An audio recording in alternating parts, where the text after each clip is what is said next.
Welcome back to the Shauna Show. Today we have a box of goodies with our guest today. I would like to welcome Rachel Russell to the show. Rachel, welcome to the studio. Hey, thanks for having me. I guess I should share a little bit about yourself. What I am. My name is Rachel Russell. I am a occupational therapist who specializes in pelvic floor therapy and women's health. So, occupational therapist that focuses on people who need help with activities of daily living, getting bathed, dressed, pooping, peeing, having fun, and so I help with all of that. So I own a practice over in Wadsworth called Rooted Pelvic Wellness, and I just really put on this earth to help women with issues that we don't really want to talk about. And that's what we're talking about today. Yes, in the box of goodies. And the box of goodies. What I'm finding really interesting, the reason that I wanted to bring Rachel on is because she specializes in something called pelvic floor therapy and a few other things as I started checking her out. And when you hear about what these things are, it's like, oh, that's for old ladies. Mm-hmm. And I'm finding that it's not. It's just like everything else health-based. It's you know, for the long game.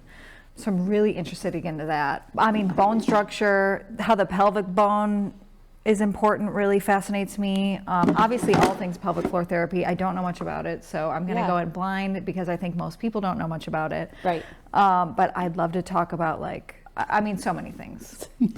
So I would like to start off with a little story of the first time we met. I just told this to one of the producers, Corinne here.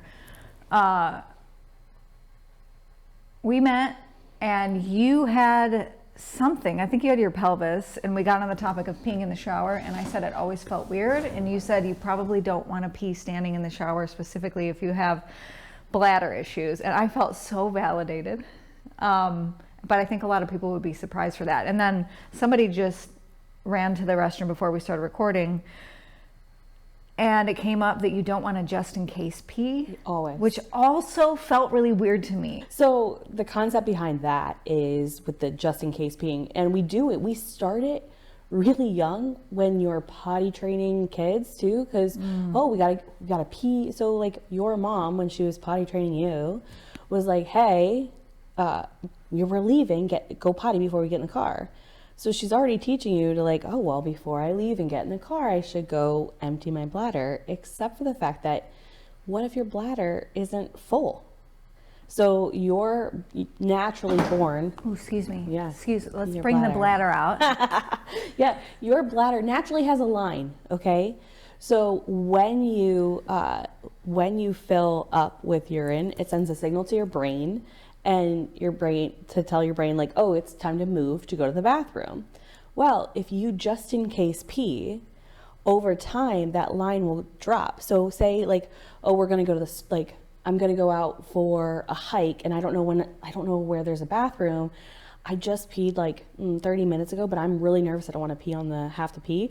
So say your bladder just fills up a little bit and then you're like, oh, I'm gonna go to the bathroom. Well, you've just sent a signal to your brain and your brain says, what? We have to go already? So then eventually over time the full signal is drops full. Yeah. It's like it reminds me of hunger. Yeah. So you're not utilizing your full bladder. So somebody who tells me, oh, Rachel, I go, like when I ask average amount of times that you should be peeing through the day, like every 2 to 4 hours. Oh, I heard it was every hour and a half if you're hydrated. 2 to 4. Interesting. 2 to 4. Which is still, I think, a lot more than most people are. I do think a lot of people are dehydrated. Yeah, well, yes. But so many. I find that. But they also, though, be like, oh, I drink so much water. I probably drink 3 Stanleys a day. That's why I go pee. Well, not necessarily. So I always encourage my clients to, if you feel like you have to pee and you know that you just went, then wait 5 minutes, 10 minutes. See if you can distract yourself somehow, whether like put on a song or like put a timer on, in the comforts of your own home. Like, I'm not asking you to do this out in public. Like, nobody wants to pee their pants. Like, let's be real. But in the comforts of your own home, can you stretch it 5 more minutes? And if you're getting up in the middle of the night, if you wake up and you're like, you don't have to go, then you should turn over and go back to bed. Even if you really like do have to like get an urge, like try and go back to sleep. Because your bladder should sustain you. There's a whole neuroscience behind it, but you should be able to sustain 7 hours until you're like 70. Wow. At night because of the chemicals in your brain. And again, intuitively, I knew. So when my fiance wakes up, I wake up because things are moving around, the cats or whatever, and I always wonder, like, I don't think I'd be. Occasionally, I think it happens. Sometimes I'm really thirsty and I drink a lot of water before bed or whatever. But I think that a lot of times I would sleep through the night if it wasn't getting awoken, just by hearing stuff going on in the house. I mean, and you just made a valid point. Like, I mean, I take a 32-ounce mason jar of water to bed, and I jokingly will set it on my nightstand, and I'll take a picture and I'll send it to my pelvic floor therapist, because you should all have a pelvic floor therapist.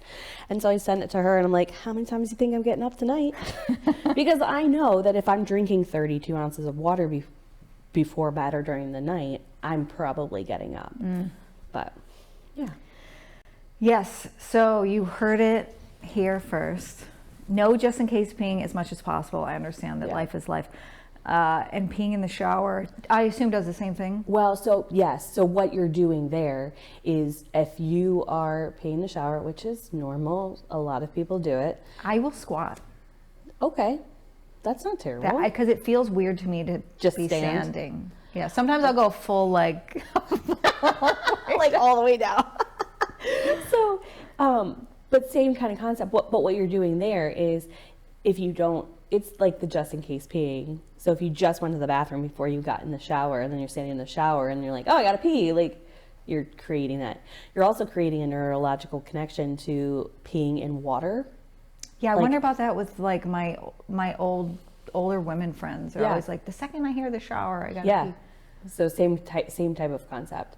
And then if you're getting into like a pool or cold or like warm, you're like, I have to pee. But also, like, your older lady friends, like, if that's urgency, that's what we deem that is, you're in urgency. And so that's something that pelvic floor therapy can help with. 2 more questions on the bladder. Yeah. 1, with the standing, I don't think, maybe you did cover it and I missed it. You're also just training that, like, I'm gonna be standing and pee. I mean, that to me seems like when we're 75, that could be an issue. Yeah. Is that less of an issue? It's not, like, it's more of a, not structural, like, more of the neurological component. Okay, last question, don't lose it. The last question was, take us the opposite way. People, like, when I was bartending and serving, I know I was holding it way too long. Yeah. So then, I mean, your bladder is like a balloon. So it stretches, right? So if you're not going and you're holding it, hello bartenders, hello nurses, hello doctors, firefighters, like all of those, anybody who's up and doesn't have a chance, like, to go to get a break. And so many people will tell me, oh, I only have a 15-minute break. Like, okay, well, then we need to make sure that we're using that 15-minute break and going to the bathroom, because you're doing quite the opposite. Then you're training your brain like, oh, I don't have to go. And then that's going to be an issue when you're 70, 80 years old and you're like, I can't hold my urine at all. Mm-hmm. Well, you have a 2-liter bladder in there now. Yeah. So that's a aggressive statement. You're not going to have a 2-liter bladder. Just to be clear, nobody sue me. Just to be clear. This is not medical advice. I'm just going to look at my notes. I think I wasn't as clear. I wanted to be clear in the beginning, like, the women's pelvic health, it can help a lot of things like vaginal pain, intercourse pain, vulva pain. There was like a whole list. And then there was also, with the pelvic floor therapy and the other work that you do, like pregnancy and postpartum, which are huge. That's not old lady problems. Those are now issues. Correct. And then you also talked about complex conditions. I'd love to eventually, we don't have to get into it now because I think you want to talk about women's pelvic health. Ehlers-Danlos is like gaining a lot of popularity. Oh, And Yes. my TikTok thinks I have it, and I kind of am refusing to. I think I might be slightly hypermobile, but go on. So, well, okay. So that slight hypermobility, if you're having that hypermobility, then you could have a laxity in your pelvic floor. So more prone to things like prolapse. Let's get it out of the box. Yeah, I wish I would have brought my one with my actual muscles in there that have you have 15 muscles. I walked out without it. But all of that that's the way your hips move. I mean, but when you have that laxity, so in your muscles, two things can happen, okay?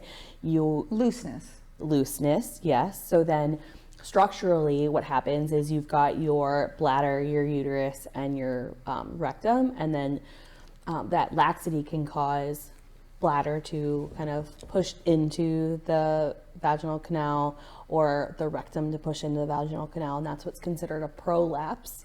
But you can also go the other way, so you could be lax, and then your body is like, oh, well, we know that Shauna's lax, so we are going to tighten everything down, and we're going to like lock it down, so then you have tightness everywhere. And pain. Which is, I think, what I'm dealing with.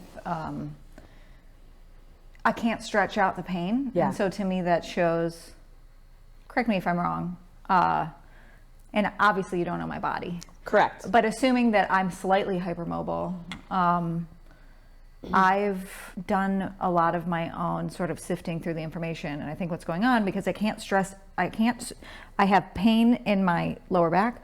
I have constant chronic shoulder and neck pain that sometimes goes into migraines.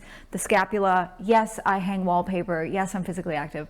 I don't care. I should be able to stretch out some muscle. It's constant. And I think what I've realized is that hypermobility, if I do have it, is being exacerbated by muscle weakness. Correct. Because I'm not training those muscles. So I started training and my symptoms have gotten better. Correct. Yeah, and then you have to also be careful going the opposite way, right? So with hypermobility, you have to play both sides of the game. So you have to make sure that you are like you're strengthening, but also we don't want to go too much strengthening, because then our muscles can pull things out of place. Like if not properly or too much? Like going too hard? Yeah, yes. Okay. Yeah. So just paying attention. And I am a big believer that you know your body best. You have to listen to your body. And we live in a society where we are not in our bodies. I describe it as like, your body is here, but my head and my nervous system, my brain is up, like I'm holding onto it like a balloon. It's like floating in the air. So one of the things that I teach, like, yes, I'm a pelvic floor therapist. And yes, like if you came in, you're like, hey, Rachel, I am having urgency. I need help with that. And I'll say, yep, Shauna, we're going to work on that. But we're also going to work on reconnecting our nervous system, bringing our brains back to our body. And so that way you can kind of start noticing that in your body and your symptoms, be like, oh, well, maybe I went too hard to the gym and now I'm having like this increased hip pain. Or I went too hard, or I didn't go hard enough, and like I'm having some of that urgency. Or like I worked out my adductors today, which is like your adductors are here. They bring your legs. Is that in. when you're squeezing in? Yeah. Okay. But those insert all the way up here. So tight pelvic floor, like it can cause tight pelvic floor. So let me tell you my experience with my mind body. Yeah. As far as getting reconnected, connecting my brain and body. Mm-hmm. It started for me being fascinated about emotional intelligence, the connection between my thoughts and my actions, and the thousands of things that we can talk about that go with that. On my healing journey, I did that first. Do you know the term shadow work? Mm-hmm. So I did shadow work, was one of the first things I did after I learned about the power of mindset. And so shadow work is, I don't know the greatest way to explain it because people do it differently. It's a form of sort of self-coaching and self-therapy to dig through and see how your unconscious thought patterns lead to unconscious beliefs that we don't see, and they're running our lives in ways that we don't want our lives to be ran.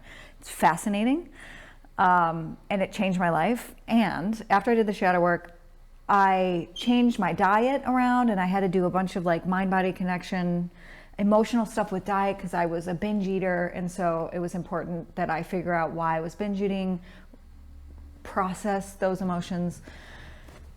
Fast forward. It's been about 8 years, and I've constantly tried to be consistent at the gym. And I said this with Nick in the last episode because it's what's happening for me now. Yeah. If you look at my journey over the last decade, and if you zoom out like a bird's eye view, you're going to see a lot of like blips of me being physically active. I seem like a physically active person. My friends think I'm physically active, or a good portion of them who aren't super close. Yeah. But never like consistent for more than a month or two. Never consistent, and coming to learn that never pushing myself hard enough. So I was on that side of the spectrum. Yeah. And now that I've cleared up some things that stopped me from exercising, migraines being one of the biggest ones, because I'm so fascinated with mind-body connection and the emotional like processing that happens, as I'm working out, the ability for me as somebody who was chronically ill, chronic pain, chronically ill, when I'm tired, I need to rest. I'm not pushing through any bad symptoms because I could risk my life. To then go to tell myself that you need to push harder and you need to hurt yourself, and in lack of better terms, it's been a ride. And I believe that if I didn't have that foundation of understanding why the mind-body connection is so important, and understanding it's okay for me to feel uncomfortable in this moment, and like what's coming up, that's really interesting. What does this say? Like the other day I had a thought come up that I don't like. Working out is going to make me leave everybody that I love. I'm separating myself from them. That's hilarious, because it's the same thing that I have when it comes up when I think about it. I will let you take the lead on that. Ramble. Well, what you just said about that mind-body connection, that's what I bring into my practice, because you can do all of the things. You can do all of the exercises, all the stretches, all the things.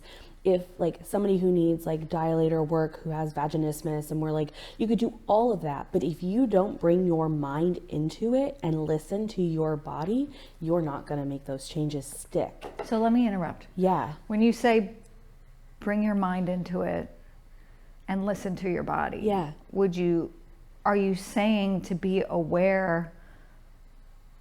So there's like, when I hear that, I hear be aware of what's going on emotionally, but also like quit ignoring what's going on physically.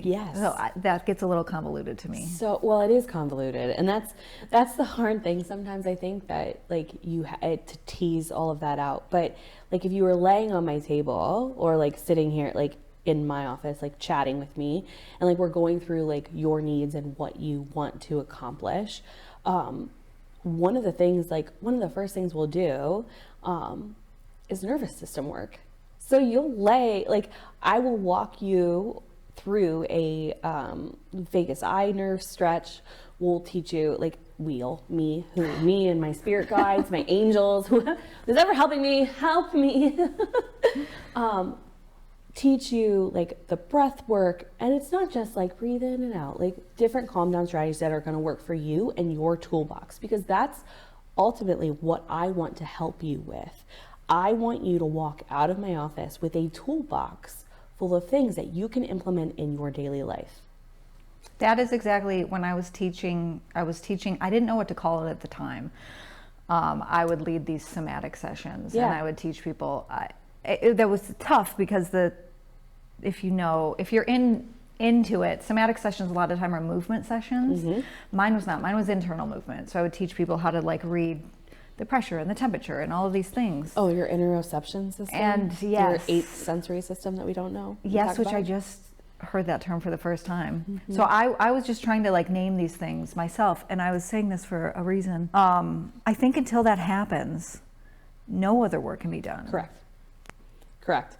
I will have many clients come to me and they're like, well, we I've tried it. Like, you're my last, like, I've tried this X and Y and Z and all the things and online programs, and like, I'm like stuck. And so when it's always so interesting to me, because when people are like, well, Rachel, like, what do you do? Like, I mean, I work with your pelvic floor, but I work with your body. And so pelvic floor therapy, go ahead. Tell me who's coming to you. Everybody. But when you're listing out, like, is there, Like, to think that there's that much of a, when I'm reading off of like all of the things. So like women who have had pain, like pain with sex. That's probably a lot more than we imagine. Oh, it's so much more. I will tell you, like, pain, like, the only time that you should have pain with sex is if you want it to be. Got it. So, like that. If people are, like, sneezing and peeing their pants, if, you know, feeling like you're having prolapse symptoms, which is heaviness in your pelvic floor. Like, you get done working out, or like you're done at the end of the day and you're feeling like there's a heaviness or like a dragging, that can be a sign that you have pelvic floor dysfunction. Women that are getting ready to give birth, like postpartum. I've had a few men come to me, like for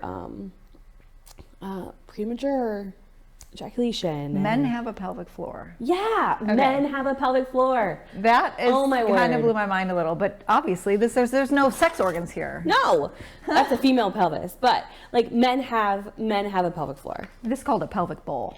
Yes, it is. You have 15 muscles in that pelvic bowl usually. So men come for mainly Some- sex issues? Prostate stuff. So if you're in Europe, you're having pelvic floor therapy prior to having prostate surgery. Interesting. They automatically, of course. Of course. Yeah. So I will say there's been a push for around the country to do more pelvic floor work, like postpartum, like right after birth. Like you have a baby, and then a therapist, whether it's a PT or OT, because we both can do the work, to come in and teach mom some breath work. And that's, so pelvic floor therapy, I guess I should explain kind of what it looks like, right? So if you're coming to me, like we're chatting about what's going on, and I have a whiteboard kind of like in my brain, okay? And you'll, like, Shauna, you'll be like, I ride horses and I have pain and I have this, and in my brain I'm just like like writing all these things down, and then I come to connect the dots together. But we're doing a lot of chatting, looking at how your posture, how you move functionally, and then get you on the table and teach you some breath work. Because if I ask you to take a deep breath right now as you're drinking your coffee, if I ask you to take your deep breath, how do you breathe? That's beautiful. But you know what most people do? I had to train that. It is. It's a work, because we're only using a third of our lungs. And so, yep. Take a deep breath. Shoulders. Like what? So you actually want to like expand out your rib cage. You want to expand out the front and your back. Take up space. It was difficult to learn how to distend. Yes. You think it wouldn't be, but is that because we're just so tight all the time? Well, because think about it. We live in a society where we're told to be small. And you and I grew up in the same era. We grew up in the suck your stomach in. Yeah. We grew up in the Snackwell era. Yeah. Like, so as soon as you suck in your low belly, your pelvic floor is, what happens? Oh, it tilts this Yeah. way. Well, you're sitting down too. So look, stand up. Okay. All right. Suck in your low belly. Wait, let me just stand normally. Stand normally. What It happened? still feels like it. It moved? Yes. Yeah. So it'll also tighten. And tightens. Yep. I feel like my Yeah. butthole tightens. Yeah. Thanks. And if you tighten your jaw, like clench your jaw down, like you're real mad, like this morning when you had to restart your car. Yeah. Yes. Tight. This gets all tight. That gets tight. Guess what? There's a fascia line that runs from here all the way down to here. So there's a whole line. One sheet. Yeah. I'm so fascinated with that. Fascia? Yes. Yeah. I should have brought cling wrap, because that's exactly what fascia is like. Cling wrap. It like gets Interesting. sticky. Like and so pelvic floor therapy, like while we're working on your pelvic floor, we're also working on your body, because if you can't take a deep breath in, if you can't expand your rib cage, your lungs, your back, breathing into your back body, then your diaphragm isn't working for you. So your diaphragm isn't able to expand and lengthen how it's supposed to. And then your pelvic floor should naturally lengthen. It should open up like a... You did that, and I literally was like, you can release it. You can release. Yeah, relax it. And then as you exhale, it naturally recoils.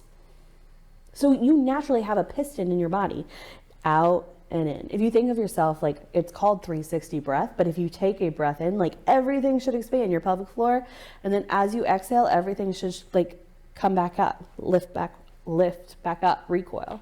I have a huge question. I love it. Let me lay it out. So the pelvic floor, although men have one too, this is a question about women. All of these issues, pain, I saw vulvar pain, which I find really interesting. That's pelvic floor, pregnancy, postpartum. I think you listed like 3 other things. Oh yeah. And with all of those things, specifically pregnancy, we're considering trying to have a baby soon. Yeah. So, and I'm a health nerd anyway, so I'm just looking at all these things, like how to make it better. It's a horrible experience for a lot of people. But not just, I think the baby thing is huge for a lot of women, or the postpartum is huge for a lot of women, a lot of symptoms, a lot of pain. But everything else that comes with that, talk to me about sexual trauma. Yeah. If you feel like you. Yeah. Okay. So the first thing when you're in my office, you walk in and I introduce myself sometimes because we like get talking like this, and I feel like we're age-old friends. But I always stop myself because I want you to know that you are a safe place. Like, you're in a safe place. So if I ask you to move your body, or I ask you to a question and your body immediately goes like, no, don't want to answer that, then guess what? No means no in my office. We can come back to it if we want. Like, we can do whatever we want. So we don't have to address like that question, or me moving your body in that certain way. And that's especially important to create that safe place, because so many people have had some sort of trauma in general. Big T trauma, little t trauma, sexual trauma, medical trauma. Can you bookmark your thought? Yeah, maybe. Okay, I think it's really important for me to talk about big T and little t trauma, because a lot of people get really aggravated about it. They think that we're comparing traumas to each other. So I think it was Gabor Mate that talked about that. At least think you're right. That's who I heard it from. Big T trauma are big traumas, obvious traumas: war, sexual abuse, physical abuse from your parents, things like that, accidents. Little t trauma, actually, before I get there, and feel free to add when I'm done, I'm fascinated by this. So little t trauma are things like maybe a pattern that your parent had that pushed you too hard at sports, so then you learn to ignore the signals of your body. Or like, little t traumas are these little things that happen to us that over time create patterns in us that look like a trauma response. And the big T traumas are getting all the attention. And as somebody with a few big T traumas, I've processed those, healed a lot through those, and people see that they have like symptoms and patterns that they don't like. And so then they come to me and they're like, but I don't have any trauma. And it's like, you don't have any big T trauma, but you could have little t trauma. And that doesn't mean, it's not a comparison game. The symptom is the same. I always explain that. Like, it doesn't, trauma is trauma, like, and it's in my big T could be different than your big T, or my little t could be, and that's the thing that I think it's important to remember too. And the whole thought of, like, we've all had experiences. Collectively, we've had experiences. Individually, we've had experiences. And individually, you've had experience where you witness other things too. And that can be, like, you can hold that in your body. And just something unexpressed sits. Correct. Yes. And there's a whole book about it. The Body Keeps a Score. Like, it's a very good book, but it is very medical. And it is, once you realize like half the book is references, then you can kind of be like, oh, okay, this is easier to get through. But it's a whole thing. Like, it's a tough read. Basically, yeah, it's a tough read. But the There's other ones, so that I can't remember name off. I think you can lift heavy things, or like I can lift heavy things. I'll have to look at it. It's probably one of the 85 on my shelf that I keep buying. My husband's like, "Can we stop?" Never stop. Never stop. But all that to say, like, you hold it in your body. And so until you're ready to release it and move on, like, I don't want to say move on. That was wrong. But like process it. And sometimes like you'll process it and you'll be, I just had a client recently who was like, I dealt with this. I've dealt with this. Like years ago I dealt with this and it still came up. And so I think that's something too in general, whether it's pelvic floor, whether it's somatic work, whether it's shadow work, like it's never like, you're never just done with it.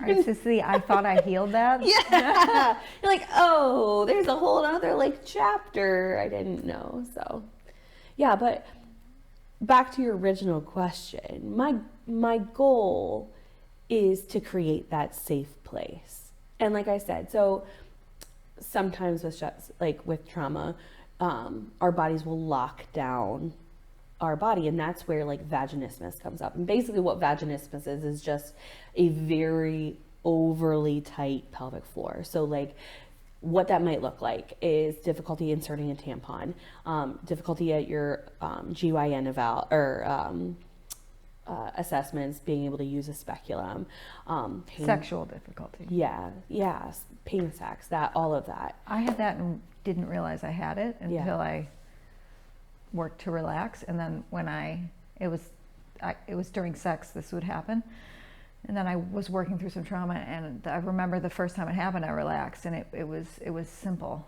and I just cried, and I was like, I can't believe this whole time, like I wasn't consciously doing it. Right. And most people aren't. And so like working on like what does that look like, and being able to know and like when to say enough. Like, I cannot do this today. And that's okay. Like, it's okay.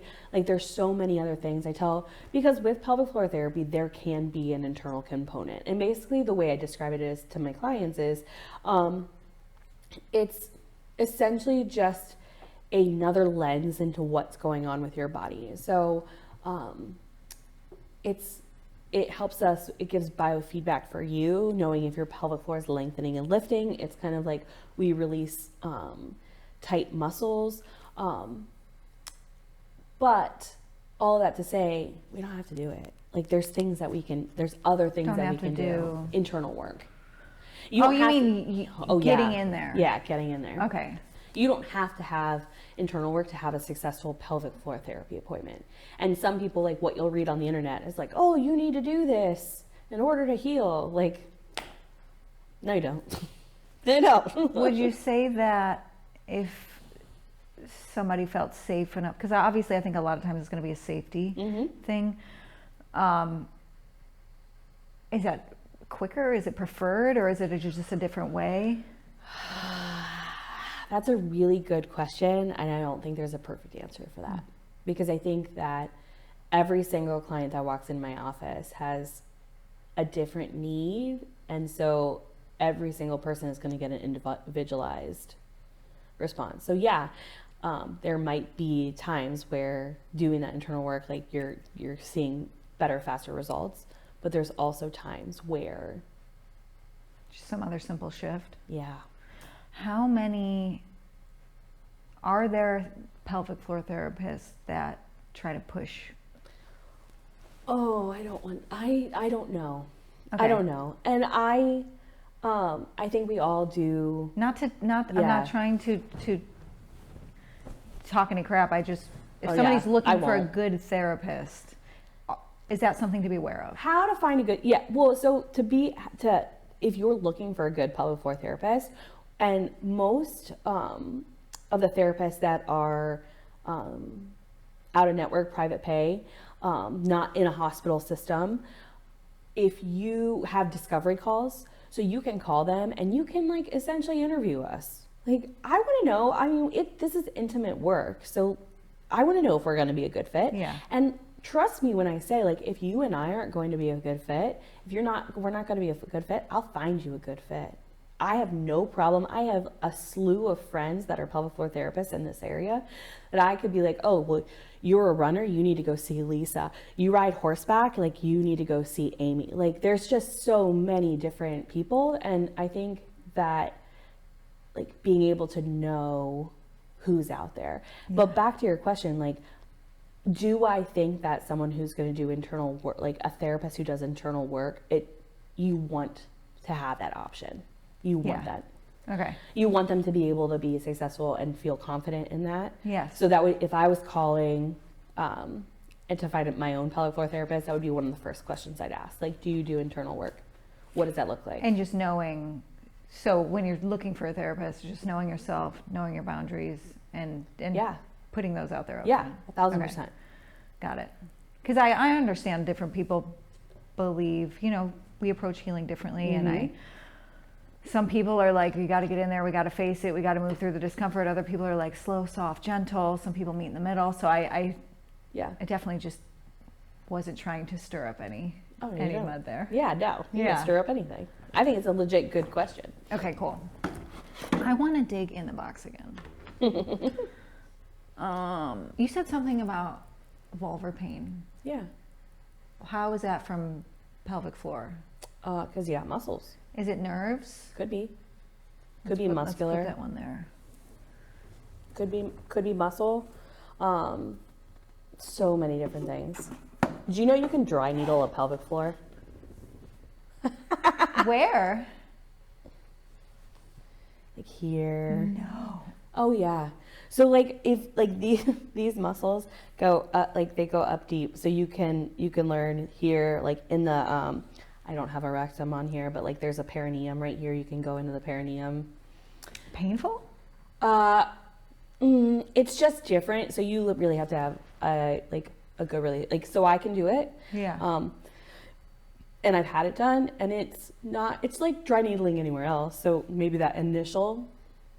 And tell me how dry needling may or may not feel different than acupuncture. Okay, so acupuncture, you're dealing with energy and chi and getting things flowing and moving. Dry needling, at least the way I do it, is similar, but we're not going for energetic points. I guess my question is the feeling of the insertion. Same thing. Oh, it is. Yeah, okay, same thing. Well, we're not. Yeah, normal. there are some people that dry needle, and there's different techniques. So like scraping is one of them. It sounds way worse than what it is, but if you found a trigger point, they're going in and kind of moving the needle up and down, and then they come right out. This is more a sustained, like you're going to have it for 20 minutes to affect your nervous system, to calm your body down. Always goes back to your nervous system. So then explain to me how that's different than the energy-based of acupuncture. Like I can't speak on acupuncture because I don't know. I've just had my own acupuncture done, and I have some friends that do it. We're not dealing with the energetic points. You're going with the muscle ligament tendons. Okay, yes. Okay. So you're specifically targeting. Yeah. Got it. Okay. Yeah, it can be actually really good for healing. So like a mom who might have had like a 3rd, 4th degree tear, like so they tear, like you're birthing a baby. I'm not saying this to make it, you won't have a 3rd or 4th degree tear because we'll work with a pelvic floor therapist to learn how to push correctly, because there's that too. But you can actually tear down to your rectum, and so some moms have had that, and so don't a lot of moms have not that? 3 and 4. Oh, okay. First and second are usually and first and second are kind of just like, first is here, second goes down a little bit, 3rd and 4th is like 3rd is to rectum, 4th is like all the way. Got it. Like you're having extensive surgery after that baby. I see. But then going to a pelvic floor therapist, dry needling can help to bring blood flow to help healing that scar. Interesting. Yeah. I feel like women, I'm imagining being dry needled, and then my thought instantly goes to like, oh, well, it's probably like the same position as getting a Brazilian wax. And I thought, oh, it's probably the same position as getting like a yearly checkup. It's so vulnerable. It's such a vulnerable position. It is. But so I try and make it as least amount of vulnerability as like possible. So like my room is blue, my sheets are mismatched always, and you're always draped. I will say when I learned how to do pelvic floor therapy, because I've been a therapist for 15 years, and I worked with neuro rehab. I went into the schools for 8 years, and I thought that I was going to do that because I wanted to have like be home with my kids, and then I had my babies, and I could not walk up the stairs at night without feeling I was being ripped apart. I'm like, this is not normal. I had to sit down to get my socks on. I'm like, this isn't normal. So I found a pelvic floor therapist, and as I was laying there on the table doing the things in a stark white room, very medical, and I remember I got out of there and I called my husband. I'm like, I've got an idea. So when I learned how to do pelvic floor therapy, this is post-COVID, the 1 year post-COVID, we are in a basement. There's like 20 plus women, and we're all like, we're from all over the country, and we're learning how to do these labs. Like I think there were like 13 to 15 internal labs. Okay, so we're all professionals, we're all OTs, but by the second day, like the first day, we're all like draping ourselves. I mean, by the second day, it was just, by the second day, we were like, had our sheets on like a toga, like, why? Like, that's not how this works. Yeah, that's exactly, this is not how this works.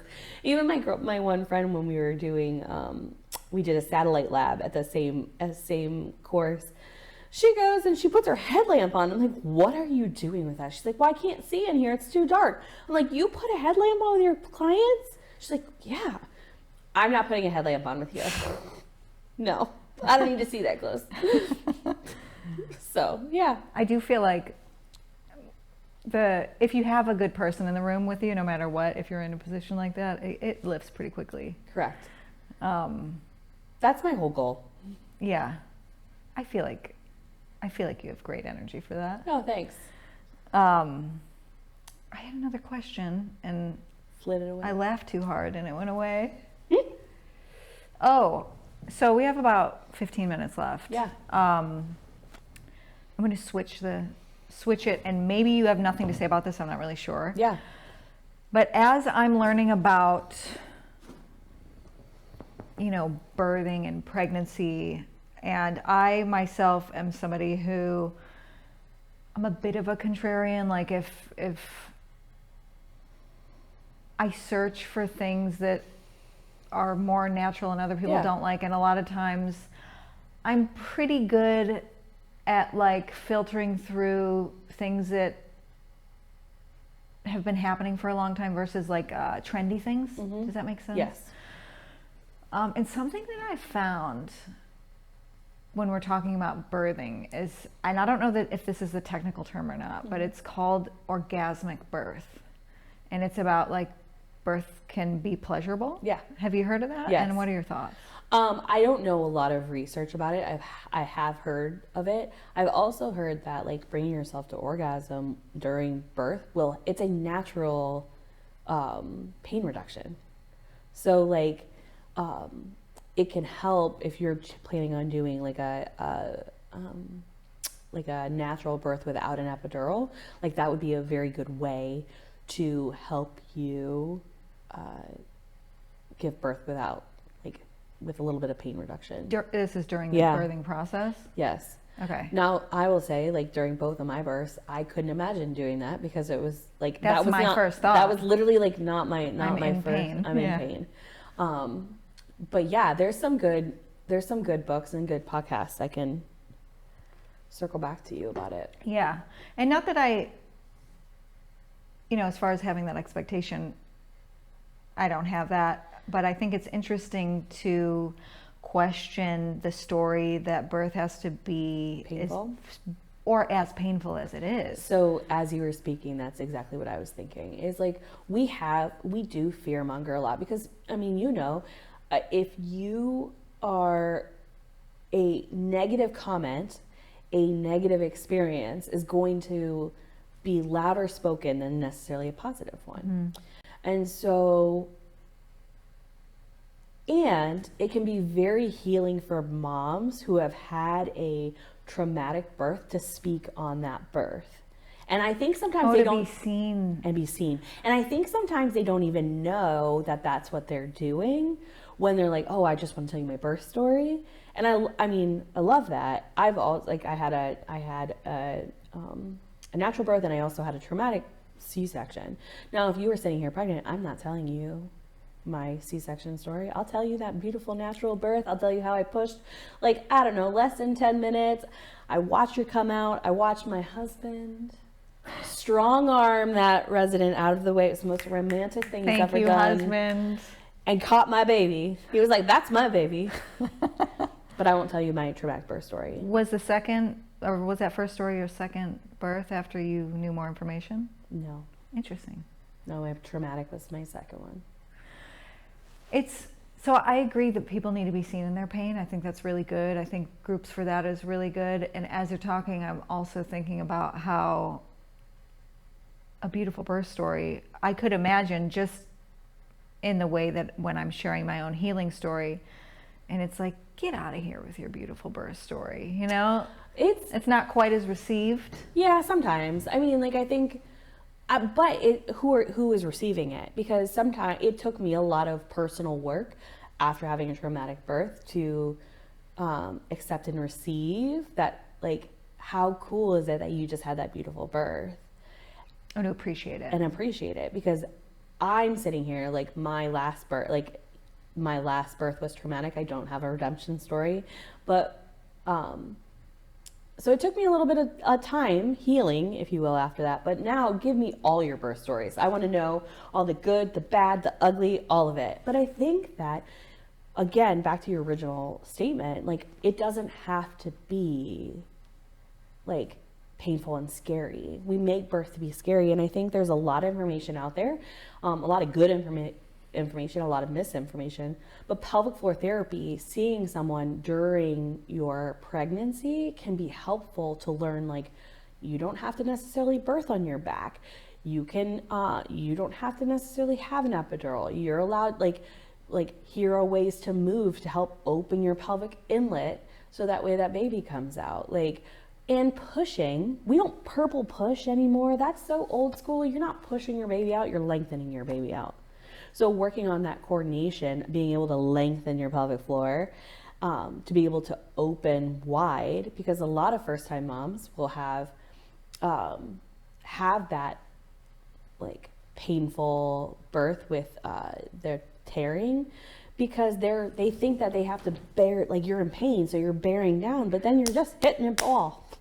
Your pelvic floor is a wall. So being You're able supposed to be opening them. open. That makes so much sense. Yeah, but okay, then naturally, like, if you're, think about birth and giving birth, like, and what you've seen on, I'm gonna date myself, ER, right? And Grey's Anatomy, like, everybody's birth is like this, right? On your back. Oh, on the, like, Yeah. And working against gravity. Yeah, but your your feet are open and your knees are out. Yeah. Huh? No. No, try it. Put your hands under your hips. So just put your hands on your hips. Put your hands under your sits bones. Your bones. Yep. Okay, so put your feet together. You can try it at home too. Okay. And then, so what you're gonna do then is put your legs wide. What happened? Shuts me. Yeah. Now drop your knees even further out. Even more. Yeah. Okay, so now drop your knees in.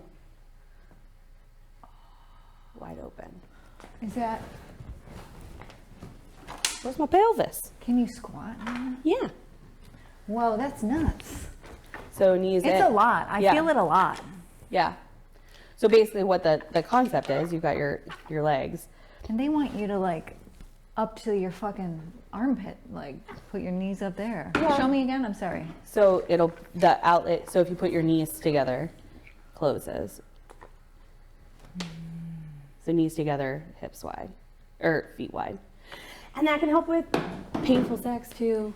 So if you're having painful sex, people often think like, oh, you're gonna do normal missionary, right? So you can have eye-to-eye contact, so you can see, partner can see, like, we are safe, everybody's safe, but then you're in the same position, everything's closed up. Interesting. So there's different ways Pelvic floor is just more than just like pelvic It's floor. not intuitive for what you think No. the pelvic floor would be. Not at all. And a lot, I will say, all of the hospitals around this area have come so far, and they will let Good. you move, and they will let you do the things, and they'll let you decide, and so That's good to hear. yeah, it makes it less scary. And while we're on the topic of birth, like, there are so many amazing doulas in like Northeast Ohio. I just connected with one. Oh, I don't know very many. There's a huge network, and they are doing big things in our hospital systems, and just having that support, because people and husbands will often say like, oh, well, I'm the support. And I'm like, oh. But like that woman, that doula is there to help like make sure your pain is right, be a liaison. Like if you don't know medical stuff, I told my husband that with our traumatic stuff, our birth, I said, if we didn't know what we knew, like, we would be lost. Yeah. So just having somebody there to like, now they can't make birth decisions for you, all of that, like, but they're there as a liaison. They're there to help you. It's so beautiful. That excites me because my experience in the medical system, I said this in the pilot, like the medical system saved my life, and I'm forever grateful for things that they have done for me and my family in like emergency times. But I haven't had a lot of good. I've had a lot of negative experiences, and so I'm scared. I'm scared to go in, and I know a lot, and I don't agree with a lot of the medical system. So just to hear that is getting worked in, it makes me really happy. I think it's important if you are nervous going into a pregnancy or a hysterectomy or, anything, to have a team, to have people that you trust that can help support you and walk you through it. And so having that team makes it a lot easier. And right, because then I don't have to advocate for myself while I'm also in pain. And we have 6 minutes, so I'm going to say something that you just reminded me. I saw it on a TikTok yesterday. I'm going to roll my eyes. No, I don't think so. Okay. Unless it's a wrong fact. It was something about like, tell me women's facts that you always think about, and how a hysterectomy is not named on the actual body part. It's named about hysteria. It's named... That's an interesting fact. Yeah. Have you considered that? There's actually a book written by I don't think it's a pelvic floor therapist, I think it's a MD, but she wrote a whole book called It's Not Hysteria. Such a great book, but it goes through like all the women's issues, endometriosis, which we didn't even talk about, endometriosis, PCOS.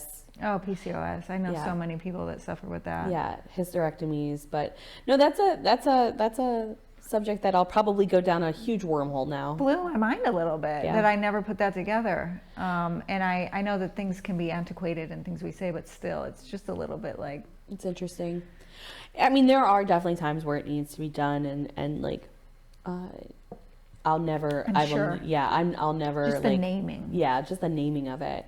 But even that, like after that, pelvic floor therapy before, pelvic floor therapy after, and like doing visceral work and myofascial work and all the things to help support that, and any other abdominal surgery. It's just...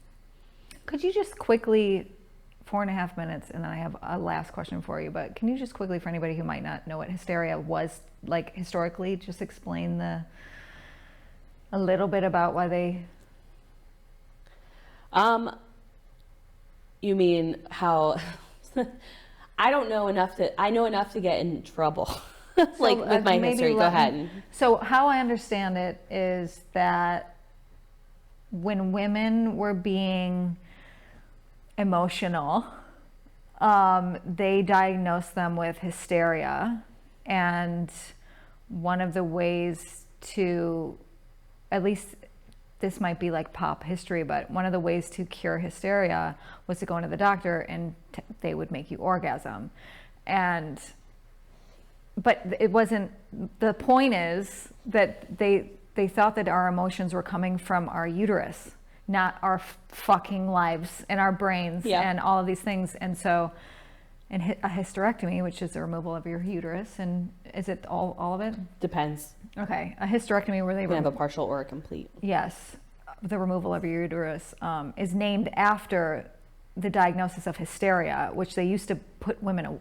They used to put us away for that. I think we got put in like mental hospitals.